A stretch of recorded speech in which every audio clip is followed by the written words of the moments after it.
Hey guys, welcome back to my YouTube channel. This is Vaibhav Siddharth here और आज की video में हम बात करने वाले हैं बेंगलुरु के टॉप एमसीए कॉलेज के एडमिशन प्रोसेस के बारे में। बेसिकली बहुत सारे स्टूडेंट को ये नहीं पता होता है कि बेंगलुरु के टॉप कॉलेजेस में एडमिशंस कैसे होते हैं। सो वीडियो स्टार्ट करने से पहले अगर आपको बेंगलुरु के किसी कॉलेज में डायरेक्टली एडमिशन चाहिए, या तो बीटेक या तो एमबीए या तो एमसीए के लिए, सो आप मेरे डिस्क्रिप्शन में जा सकते हो। वहाँ पे मेरे गूगल फॉर्म का लिंक है, उसको फिलअप कर लेना। उसके बाद हमारी टीम आपसे बात करेगी और आपको होता है सबसे अच्छी कॉलेज सजेस्ट करेगी।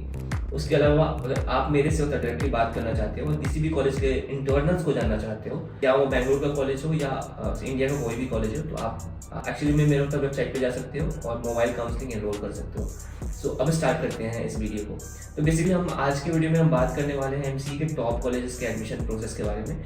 तो जैसे कि आज की वीडियो में मैंने यहाँ के टॉप कॉलेजेस को दो कैटेगरी में होता डिवाइड किया है। पहला कैटेगरी ऐसा है कि आप यहाँ पे एंट्रेंस के थ्रू जा सकते हैं और मैनेजमेंट कोटा के भी थ्रू जा सकते हैं। और दूसरा कॉलेज ऐसा है जो वीटीयू से एफिलिएटेड है, जहाँ पे आप सिर्फ अगर नॉन कर्नाटका हो तो सिर्फ आप होता है मैनेजमेंट कोटा के थ्रू जा सकते हो। सबसे पहले हम होता है अपने पहले कैटेगरी के बारे में बात करते हैं। पहला है, अगर यहाँ पे आपको किसी भी कॉलेज में एंट्रेंस देके जाना है, ऑफिशियली प्रोसेस के थ्रू जाना है, तो यहाँ पे टॉप की 3 कॉलेजेस आती है जो एक्चुअली में बहुत अच्छी है। अगर मैं बात करूँ पहला कॉलेज का, तो वो है पीएस यूनिवर्सिटी, दूसरा है क्राइस्ट यूनिवर्सिटी एंड तीसरा है जैन यूनिवर्सिटी। एक्चुअली में ये तीनों यूनिवर्सिटी बेंगलुरु के टॉप यूनिवर्सिटीज में आते हैं, जहाँ पे आप एंट्रेंस देके एडमिशन्स ले सकते हो। यहाँ पे मैनेजमेंट कोटा के भी थ्रू यहाँ पे सीट मिल जाती है, बट बेसिकली अगर आपके अंदर स्किल्स है तो आप यहाँ पे एग्जाम क्रैक करके या इंटरव्यू क्रैक करके आप यहाँ पे आके एडमिशन ले सकते हो। तो सबसे पहले मैं बात करूँ पीएस के बारे में, तो पीएस में एमसीए बहुत अच्छी है। तो बेसिकली अगर आपको पीएस यूनिवर्सिटी में अगर एडमिशन चाहिए तो यहाँ पे आपको पेसेट एंट्रेंस देना पड़ता है। पेसेट एंट्रेंस का मतलब ये होता है कि आपको एक जो पेसेट का इंटरव्यू क्रैक करना पड़ेगा।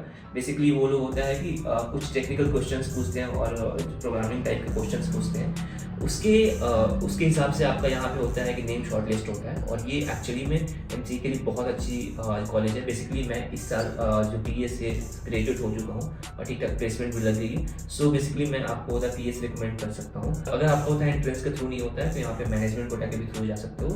एक्चुअली में उसमें होता है 2-3 लाख एक्स्ट्रा लगता है, उसके बाद आप यहाँ पे मैनेजमेंट कोटा से भी एडमिशन ले सकते हो। अगर मैं बात करूँ दूसरी कॉलेज की, तो ये है क्राइस्ट यूनिवर्सिटी। देखो, तो क्राइस्ट यूनिवर्सिटी में भी होता है एंट्रेंस एग्जामिनेशन होता है और यहाँ पे मैनेजमेंट कोटा के भी थ्रू एडमिशन होता है। बेसिकली अगर आप एंट्रेंस पे फोकस कर रहे हो तो क्राइस्ट भी बेस्ट कॉलेज होने वाला है एमसीए के लिए। तो अगर आपको एंट्रेंस के थ्रू जाना है तो यहाँ पे बेसिकली होता है कि 2 लेवल का एंट्रेंस होता है। पहला लेवल ये होता है, उसमें आपका ये एंट्रेंस लेते हैं जिसमें बेसिकली आपको प्रोग्रामिंग्स, मैथ और एप्टीट्यूड और इंग्लिश का क्वेश्चन पूछते हैं। और दूसरा लेवल का जो होता है उसमें ऐसे इंटरव्यू और माइक्रो प्रेजेंटेशन लेते हैं। अगर आप इन दोनों राउंड को क्रैक कर लेते हो, उसके बाद आपका क्राइस्ट में बेसिकली एडमिशन हो जाता है। सो जो प्रोसेस है बहुत सिंपल है। अगर मैं तीसरे कॉलेज की बात करूँ तो जैन यूनिवर्सिटी है। जैन यूनिवर्सिटी में भी सेम टू सेम प्रोसेस है। वहाँ पे सिर्फ एक इंटरव्यू होता है और अगर आपने इंटरव्यू क्रैक कर दिया, इंटरव्यू क्रैक करने के बाद आपका जैन में एडमिशन हो जाता है। तो ये 3 ऐसे कॉलेजेस हैं जहाँ पे आप होता है कि एंट्रेंस निकाल के ऑफिशियल प्रोसेस के थ्रू आप इन तीनों कॉलेजेस में जा सकते हो। इसके अलावा RBC, MS Ramaiah, BMS college of engineering और बीएमएस आईटी जैसे कॉलेज में एडमिशन लेना है तो इसके प्रोसेस एकदम डिफरेंट है, क्योंकि ये सब जितने भी कॉलेज हैं ये वीटीयू के अंडर में आती है। बेसिकली आपको इन सारे कॉलेजेस में अगर आपको एडमिशन लेना है तो यहाँ का जो प्रोसेस है बहुत सिंपल होने वाला है। यहाँ पे अगर आप नॉन कर्नाटका स्टूडेंट हो तो आपके लिए कोई एंट्रेंस नहीं होने वाला है। अगर आप कर्नाटका के स्टूडेंट हो तो आपके लिए एंट्रेंस होने वाला है पीजीसीईटी, जो सिर्फ कर्नाटका के ही स्टूडेंट दे सकते हैं। अगर आप होता है नॉन कर्नाटका स्टूडेंट हो तब आप यहाँ पे आपको मैनेजमेंट कोटा के थ्रू आना पड़ेगा। बेसिकली अगर आपको RBC, MS Ramaiah, BMS college of engineering and BMS IT जैसे टॉप कॉलेजेस में एडमिशन्स लेना है तो यहाँ पे एक्चुअली में प्रोसेस सिर्फ मैनेजमेंट कोटा है। इन चारों कॉलेज के अलावा भी यहाँ पे बहुत सारे कॉलेजेस होता है वीटीयू से एफिलिएटेड है, बट ये टॉप में ही आते हैं क्योंकि मैंने यहाँ के सारे कॉलेजेस के प्लेसमेंट्स को एनालाइज किया। उसके बाद मैंने इन चारों कॉलेज को टॉप में रखा है जहाँ पे आप होता है बेसिकली एडमिशन ले सकते हो। अगर मैं बात करूँ आरबी में आप लोग कैसे एडमिशन ले सकते हो, यहाँ का टॉप कॉलेज, तो आपको यहाँ पे करना पड़ेगा बहुत सिंपल काम। अगर आप आर्मी में एडमिशन लेना चाहते हो तो बेसिकली आपको मैनेजमेंट कोटा के थ्रू जाना पड़ेगा, बट एज एलिजिबल होने के लिए नॉन कर्नाटका स्टूडेंट आपको एक जो केमैट का एंट्रेंस देना पड़ेगा। भले आपका केमैट में अगर टॉप 10 में भी आता है, टॉप 20 में भी रैंक आता है, उससे कोई फायदा नहीं होने वाला है। फिर भी आप सिर्फ मैनेजमेंट कोटा सीट के लिए अवेलेबल हो, मतलब मैनेजमेंट कोटा एडमिशन के लिए अवेलेबल हो इन सारे कॉलेजेस के लिए। बेसिकली मैं एक एग्जांपल लेके आपको बता देता हूँ कि अगर आप बेंगलोर के किसी भी वीटीयू से अफिलिएटेड कॉलेज में एडमिशन लेना चाहते हो तो आपको केमेट देना पड़ेगा। केमेट देने का मतलब ये होता है कि आप यहाँ के टॉप कॉलेजेस में जो वीटीयू से अफिलिएटेड है वहाँ पे आप मैनेजमेंट कोटा से एडमिशन लेने के लिए अब एलिजिबल हो चुके हैं, ठीक है। तो आपको ये समझना पड़ेगा कि आप इन सारे कॉलेज में कोई भी एंट्रेंस आप दे के नहीं जा सकते हो या अपने स्किल्स के दम पे नहीं जा सकते हो। आपको यहाँ पे पैसे मोटे खर्चे करने पड़ेंगे, उसके बाद ही आप जा सकते हो। तो अगर मैं बात करूँ आरबीसी की, तो यहाँ पे बेसिकली बेंगलोर का टॉप कॉलेज आरबीसी आता है, बट मैनेजमेंट कोटा से आपको जाना पड़ेगा अगर आप नॉर्थ कर्नाटक स्टूडेंट हो।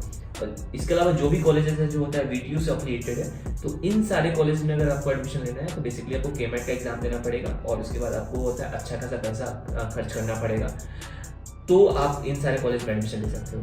मैनेजमेंट कोटा एडमिशन क्या है, बहुत लोगों का एक्चुअली में डाउट होता है। ये एक ऐसा एडमिशन होता है जहाँ पे आपको जो फीस होता है, जो नॉर्मल स्टूडेंट है, जो नॉर्मल कर्नाटका के स्टूडेंट है, उनसे 3 या 4 गुना आपको ज़्यादा फीस यहाँ भरना पड़ता है। हाँ, ये मैं मानता हूँ कि अनफेयर है, बट एक्चुअली में आप जब होता है नॉन कर्नाटका स्टूडेंट हो तो ये आपके लिए हमेशा अनफेयर ही होगा।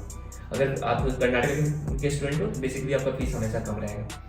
आज की वीडियो में बेसिकली आपको सारे कॉलेजेस के एडमिशन्स प्रोसेस को बताया, आप कौन कौन से कॉलेज में आप कैसे एडमिशन्स ले सकते हो इसके बारे में भी बताया। अगर आपको इसके अलावा भी अगर थोड़ा भी अगर डाउट आ जाए तो आप सीधे मेरे डिस्क्रिप्शन में जा सकते हो, वहाँ पे मेरे इंस्टाग्राम का लिंक है, वहाँ पे सीधे आप डायरेक्टली मेरे को मैसेज कर सकते हो और अपने होता डाउट को वहाँ पे सॉल्व कर सकते हो। एंड आई होप कि ये वीडियो आपको बहुत पसंद आया हो। अगर पसंद आया हो तो please like, subscribe and share जरूर कर देना। Thank you so much for watching my video. Bye.